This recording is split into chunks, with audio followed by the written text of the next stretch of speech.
तो विजयपाल जी, आज आपका जो ये प्रोग्राम है इसके बारे में बता दीजिए। आज सुजलांचल के चूरू जिले की प्रसिद्ध पीएम श्री कनोई बालिका राजकीय उच्च माध्यमिक विद्यालय में तालुका विधिक सेवा समिति की तरफ से जिला विधिक सेवा प्राधिकरण, राज्य विधिक सेवा प्राधिकरण के निर्देश के अनुसार बाल विवाह निषेध को लेकर के विधिक जागरूकता का कार्यक्रम हुआ।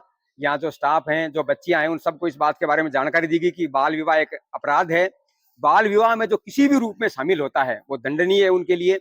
और बाल विवाह नहीं करें, यदि किसी को भी बाल विवाह की सूचना मिले तो उसकी प्रशासन के जो लोग हैं उनको, अपने अभिभावकों को, टीचर्स को बताएं, ताकि बाल विवाह को रोका जा सके। बाल विवाह केवल एक सामाजिक कुरीति नहीं है, ये पूरे हमारे समाज के सामने एक चुनौती है और हम सब मिलकर के इस बाल विवाह की कुरीति को दूर करें।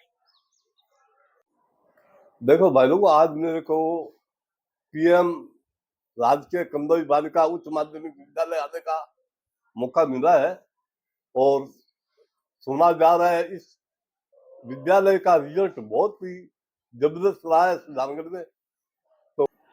तो आज मैं यहाँ के प्रिंसिपल साहब श्रीपाल सिंह जी से रिजल्ट के बारे में जानकारी करता हूँ कुछ। हाँ सर, पीएम श्री राजकीय कन्नौज बालिका उच्च माध्यमिक विद्यालय सुजानगढ़ का अभी हाल ही में 12वीं और 10वीं क्लास के रिजल्ट घोषित हुए हैं। उनमें हमारे विद्यालय की क्लास 10 की बालिका जो 89.83% से विद्यालय में प्रथम स्थान पर रही है। इसी प्रकार से क्लास 12 के जो रिजल्ट हुए हैं उनमें आर्ट फैकल्टी से एक बालिका दीपिका प्रजापत है जो 98% के साथ ब्लॉक टॉपर रही है। इस बालिका को कलेक्टर साहब चूरू के द्वारा अपने निवास स्थान पर बुलाकर सम्मानित किया गया है। ये विद्यालय के लिए गौरव की बात है। इसी तरह से कॉमर्स में हमारी एक बालिका सुमन कीचड़ 90% के साथ ब्लॉक टॉपर रही है। इसे भी कलेक्टर आवास पर सम्मानित किया गया है। विद्यालय का परीक्षा परिणाम जो है वो श्रेष्ठ रहा है।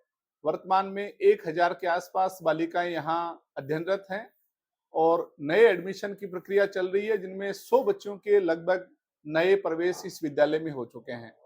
विद्यालय परिवार बच्चों को उज्जवल भविष्य की कामना करती है और सभी स्टाफ साथियों का आभार व्यक्त करता है।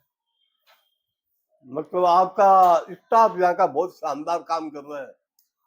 विद्यालय में लगभग 50 पद स्वीकृत हैं, जिनमें से 32 पद हैं वो कार्यरत हैं। शेष कार्य है वो सुप्रीम फाउंडेशन की ओर से हमें शिक्षक उपलब्ध करवाए गए हैं। सभी लोगों की मेहनत से हम इस मुकाम तक पहुंचे हैं। धन्यवाद साहब।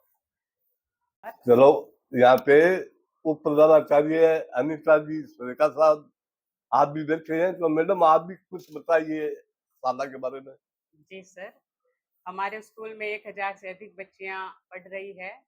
जैसा कि सर ने आपको रिजल्ट के बारे में बताया, 45 से अधिक बच्चियों को हमारे गार्गी पुरस्कार मिलेगा। वो 75% से अबोव है कक्षा 12 में, और कक्षा 10 में 9 बच्चियों को गार्गी पुरस्कार मिलेगा। हमारा विद्यालय पीएम श्री योजना में संचालित है, जिसके तहत बहुत सारी एक्टिविटीज होती है।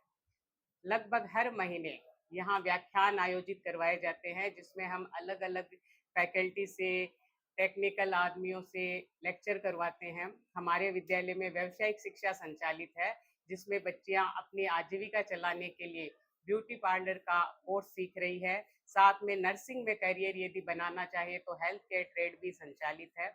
इसके अलावा स्कूल में एनएसएस, एसपीसी, स्काउट जैसी बहुत सारी एक्टिविटी संचालित है। एनएसएस में भी बच्चियां बहुत अच्छा काम कर रही है। स्काउट में हमारी बच्चियां राज्यपाल पुरस्कार प्राप्त करके आई है। और गेम्स की यदि बात करूं तो हमारे स्कूल की 5 बच्चियां इस वर्ष स्टेट लेवल के खेल के आई है। तो ये हमारे विद्यालय के लिए काफ़ी गौरव का विषय रहा है। जैसा कि सर ने बताया, 2 बच्चियां अभी कलेक्टर निवास पे सम्मानित होकर आई है। और कल 15 अप्रैल को भी राजस्थान पुलिस दिवस के उपलक्ष्य में एक कार्यक्रम चूरू में आयोजित किया गया था। उसमें भी स्कूल की 2 बच्चियों ने भाग लिया और एक बच्ची को सांत्वना पुरस्कार के रूप में 500 रुपये और प्रमाण पत्र प्राप्त हुआ है। तो कहने का भाव यह है कि इस स्कूल का जो स्टाफ है, बच्चे हैं, मल्टी टैलेंटेड है। हर क्षेत्र में हमारी बच्चियां अपना ये सफलता का परचम लहरा रही है। बहुत बहुत धन्यवाद। बहुत बहुत धन्यवाद साहब। मैं कमदोई बालिका विद्यालय आया हुआ हूँ और कमदोई बालिका विद्यालय के पास का एक ये दृश्य मैं आपको दिखला रहा हूँ। तो आप बताइए इसके बारे में क्या। देखिए, अभी महेश जी और हम जब संस्था प्रधान जी आए तो हमने देखा प्रत्यक्ष, तो वास्तव में ये विद्यालय के गेट से मुश्किल से ये 10 मीटर दूर है और ये बच्चियों के आने का सबसे प्रमुख रास्ता है। यहाँ लोग गाड़ियां भी खड़ी करते हैं। तो ये जो आप देख रहे हैं ना, ये देखिए कितनी इसके बीच में आप देख सकते हैं लगभग 6 इंच की ये इसमें तरेड़ आ गई है। कभी भी ये बिल्डिंग गिर सकती है, किसी बच्चे को आते जाते व्यक्ति को नुकसान हो सकता है। तो हमारा स्थानीय प्रशासन से, एसडीएम साहब से, तहसीलदार से निवेदन है, ये किन की बिल्डिंग है उनको नोटिस दिया जाए और दृढ़ता से यथाशीघ्र इस बिल्डिंग का समाधान किया जाए। यदि कल को कोई भी दुर्घटना हुई तो जो स्थानीय अधिकारी है वो इसके पूर्ण जिम्मेदार होंगे और जिनकी ये बिल्डिंग है वो जिम्मेदार होंगे। आपने जब बिल्डिंग बनाई है उसकी अगर यदि आज इस प्रकार दुर्घटनाजनक हालत है तो क्या महजी वो ठीक होनी चाहिए? बिल्कुल होनी तो चाहिए। एसडीएम साहब को इस बारे में जल्दी अपने भी अवगत कराते हैं कि ये ठीक हो। बिल्कुल महजी सही बात। सामाजिक कार्यकर्ता है, इन्होंने भी दृढ़ता ये तय किया कि इसको जल्द से जल्द इसको ठीक कराएं ताकि कल को किसी बच्चे के साथ दुर्घटना नहीं हो जाए। बहुत ही जबरदस्त दृश्य है ये कब भी बच्चों के ऊपर गिर सकती है, इसलिए इसको तुरंत ही प्रभाव से छुड़वा देना चाहिए ताकि बच्चे यहाँ से सेफ निकले। बच्चे सभी इसी रास्ते निकलते हैं या साइकिलें भी खड़ी कर देते हैं टाइम पर। चारों ओर से ये बिल्डिंग, ये मकान का गेट फूटा हुआ पड़ा है, बड़ा नुकसान बच्चों को हो सकता है।